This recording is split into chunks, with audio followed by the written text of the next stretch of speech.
officer class is a serious misdemeanour, and in a very short while he soon found himself court-martialed himself. He was stripped of his rank. So he was put under house arrest and he escaped and went to England, where he signed up as a private. So this story that's coming out at the present minute of an officer and gentleman sort of turns into the story of an officer and a private. Now, joining up as a private and going through basic training is a very brave thing to do, and must have been very, very difficult for him. And what happened was that he lost his life at the Somme on the 1st of July. Body never recovered. So Frederick Charles Bloomfield is not here. His name is remembered within Christchurch itself. If you get a chance to go into the church whilst it's open today and you see the wonderful memorials that are there, you will see his name. And you will also see a plate erected by his family beside the pulpit, on the steps beside the pulpit. So she is now Catherine Ann Swetnam, Mrs. Trench, widow of Major Trench.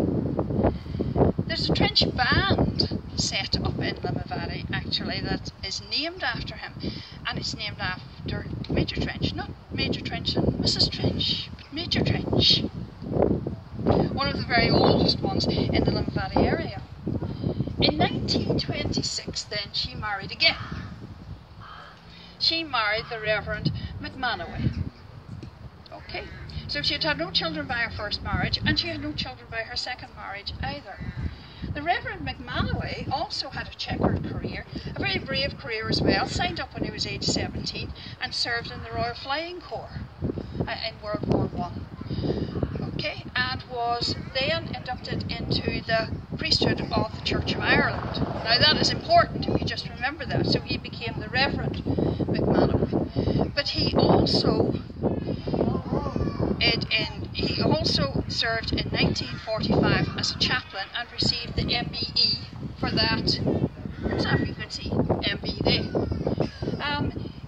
He was elected to Westminster, and I'm afraid his reign only lasted 238 days before he was taken off simply because of the word priest. Okay, so he had been a priest even though he had resigned from the church before he took up his seat. So again, something of a little slur, perhaps, shall we say, and Catherine Ann